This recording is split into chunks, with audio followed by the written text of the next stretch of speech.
Previously on TVSins. It's a simple routine involving lasers. Anyways, the key to this plan is the giant laser. It was invented by the noted Cambridge physicist, Dr. Parsons. Therefore, we shall call it the Alan Parsons Project.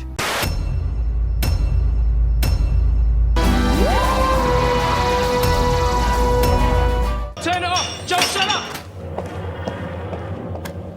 So the TARDIS is smart enough to know where in time and space to go, and advanced enough to blend into its environment, but it can't do anything about the landing sounds that are apparently loud enough to hear over loud music, and someone using a hammer and chisel in a garage several blocks away before it's even materialized? Here we are then.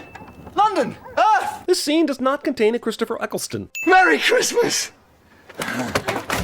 What is up with Rose's tardy TARDIS exit? Did she take some time after that crash landing to freshen up, even though she knew the new and improved Doctor would need her help? What do you mean that's the Doctor?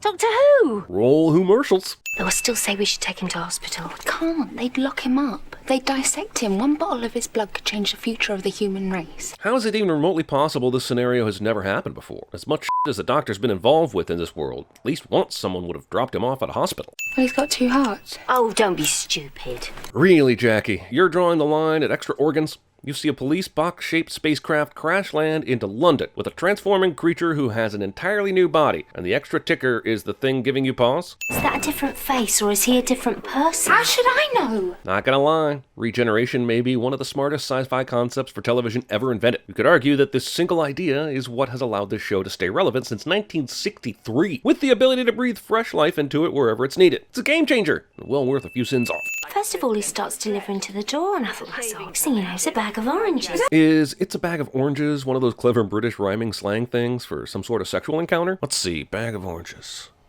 What rhymes with oranges again? Did more than that. Stuck World War III with her. Always got a one-up, don't we, Rose? Rose. British workmanship sailing up there among the stars. The unmanned probe Guinevere 1 is about to make its final descent. Whoa, that live press conference turned into an expositional broadcast about landing on Mars faster than a Whovian will berate you for not fully spelling out Doctor. Well, that certainly looked... what's the opposite of realistic again? And yes, I can hear all the who's and whoville tonight telling me the cheap effects are a callback to the old series. But this shit looks like Rankin Bass put it together for their lost 60s Christmas special, Santa Claus is Coming to Mars. And in 2005, that's just not good enough. Well, go on, Rose, tell us another one, because I swear I could listen to it all day. TARDIS this, TARDIS that. Geez, Mickey, it's not like she's droning on about serving wankers at the local chip shop. She's traveling through time. How are you not interested? What if he's dying? Okay. Sorry. Just let it be Christmas. Can you do that? Yeah, heaven forbid you be concerned about your dying friend. No reason to let silly things like that get in the way of a Christmas Eve hookup. It's us. They're after us. If so, this seems like an incredibly inefficient way to come after you. Did they just wait here as this Christmas brass band all evening until you just happened to wander in front of them? And why couldn't they have started the trombone aside when Rose and Mickey were unaware and shopping instead of finishing their song first? Sleep vaping. These must be the most inept and particular aliens ever. If you got into this house to set the tree up, why not just take the Doctor then? The spinning tree of death just went through a wall like it was made of jelly babies. And somehow this gateway to Narnia is holding it at bay? Help me. Deus Ex Sonica. So they eliminate the defense, that's you lot, and they carry me off. But again, if Doctor napping the napping Doctor is the goal here, there are approximately 471 boatloads of better ways to do that than a remote control coniferous. I'm having a neuron implosion. I need... What do you need? Just say it. Tell me. This goes on for some time. I need you to shut up. Yeah, but that wasn't how you were going to end that sentence to start with, right? So if you needed something that bad, why do you never mention it again? Why's that apple in my dressing gown? Oh, that's Howard. Sorry. And whenever we're arguing, he takes a bite out of it like some sort of asshole. Howard. The pilot fish mean... something... Character has very important information, but can't get it out before collapsing cliche. Scientists in charge of Britain's mission to Mars have re-established contact with the Guinevere 1 space probe. My favorite thing about newsposition is how the newscasts seem to conveniently take place right when there is a lull in the action, and just when we need the information the most. We're back on schedule. Schedule. So what the Doctor means is we had them, now we get that. And thankfully, Mickey knew about the website explanation video for whatever random bit of info you were given by a time-traveling-doctor.com. The human race has been shown absolute proof that alien life exists. Have they, though? Unit is putting out a pretty convincing cover story, because that totally looks exactly like someone wearing a lousy alien mask. I know the broadcast is supposed to be from Mars and all, but would the news be so definitive about it when someone at Mission Control could just be taking the piss? They said it was a hoax. some sort of mask or prosthetics. We had students hijacking the signal, that sort of thing. The sort of thing where your security is so lax that some random college kids could hack into a multi-million-dollar space probe? That seems like it would be a lot more embarrassing and destructive than just admitting it was a real alien. Take a look, I've got access to the military. So we're just gonna yada yada that whole Mickey has access to the military mainframe part of this whole thing? Cool. The TARDIS translates alien languages inside my head all the time, wherever I am. Doctor Who manages to somehow make Star Trek's Universal Translator seem legit. Must be the Doctor. He's broken. You do eventually have the Doctor in this Doctor Who episode, right? I feel like we're spending most of our time with him out of commission, and his Doctor crew just flailing around like they haven't a Doctor clue what the Doctor do. This Doctor flu is making me Dr. Blue. You can tell the President, and please use these exact words. He's not my boss, and he's certainly not turning this into a war. Holy hell, does this take place in 2018? Speaking strictly off the record, government sources are calling this our longest night. Well then, since you kind of just put that on the record, good luck getting info from these sources in the future. I don't suppose we've had a code 9. No sign of the Doctor. If you're going to ask the question directly, why even mention the code? Isn't that supposed to be part of the secret? We have codes for a reason, Harriet. They will die.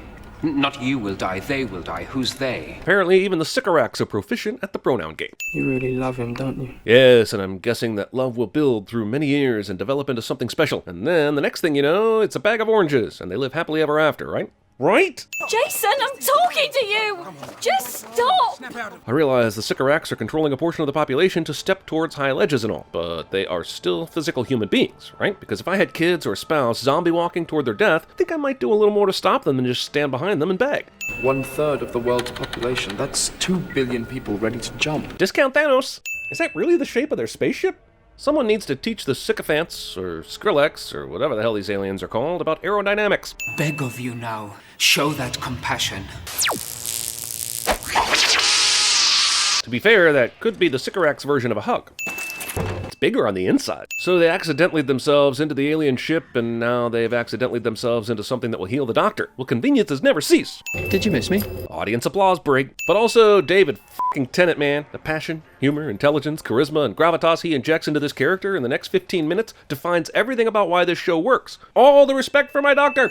Rude and not ginger. Oddly enough, Rude and Not Ginger was the name of my high school Christian ska trance band. So if I see a great big threatening button which should never ever be pressed, then I just want to do this. I get that the Doctor knew that was the device controlling all the A-positives, but he didn't know where they were being controlled. And you're telling me not a single person walked forward instead of backwards once they were given their free will back? You accept my challenge? Or are you just a Krana Pel Gasa Krisalva? But if the TARDIS is still translating everything into the language of who hears it, why would this apparently profane insult be any different? Does the TARDIS have a BBC standards and practices chip? Oh yeah, that helps. I wouldn't have thought that otherwise, thanks. Comet Kilgrave would be excellent at TVSins. You cut my hand off. Yes, but you do have blood, right? I mean, I know you're about to Deadpool yourself a new skipper gripper and all, but unless those 2 hearts of yours are pumping air, shouldn't at least a little bit of blood seep out? Witchcraft. You mean like f***ing blood control? Just saying maybe don't throw stones at glass TARDISes, Sycoraxian warrior. Doctor! So earlier when you said that she couldn't interfere by helping you or it violated the challenge, apparently tossing you a new weapon doesn't count? No second chances. Okay, badassery of this no second chances moment aside, exactly why is there a button by the door that opens up some sort of trapdoor peninsula at the edge of this ship? And how was Meatmouth even still on it when he had already run like 3 or 4 steps? It's a message from Torchwood. They say they're ready. For what? To be a successful spin-off? It's debatable. Who? Doctor Who.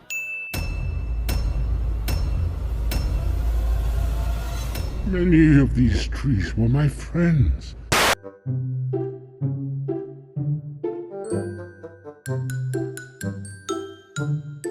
Don't you just hate it when you're undergoing regeneration and an alien species tries to use your temporary moment of weakness to mount an attack on Earth? If you don't have a sonic screwdriver, you should try using NordVPN to keep the baddies at bay. Oh, lovely. NordVPN, that's Virtual Private Network, uses their military-grade encryption services to keep your information safe from hackers, malware, and even the Sycorax. It's like when you fancy someone and they don't even know you exist. That's what it's like. And for a limited time, you can get 75% off a 3-year plan at nordvpn.com/TVSins. Plus, if you use the code TVSins at checkout, you can get an extra month of service for free. Use that extra cash to buy yourself something fancy. 3 words for you. Treat yourself. NordVPN also offers 24/7 customer support job. and is totally risk-free with a 30-day money-back guarantee. So if you're like me and spend too much time in the weirdest corners of the internet, I'm not judging you. or have trouble keeping your head straight until that first cup of tea, then you really need to check out NordVPN. Go to nordvpn.com/TVSins and use code TVSins to keep your browsing secure for just $2.99 a month and an extra month for free. Help the doctor defeat the Sycorax and protect yourself online today.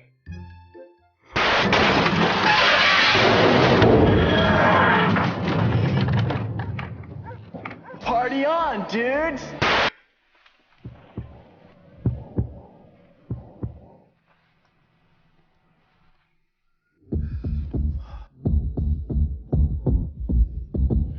Anything else he's got to on? Oh, behave.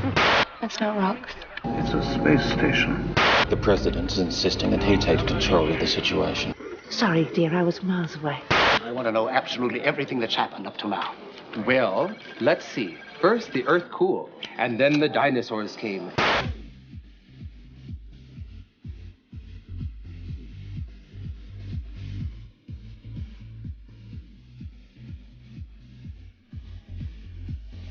Happy, the gold jacket's yours. Shoes got a choke. For the planet. For the planet. For Sparta. For freedom. To the death. There can be only one. Nah, I'm your king.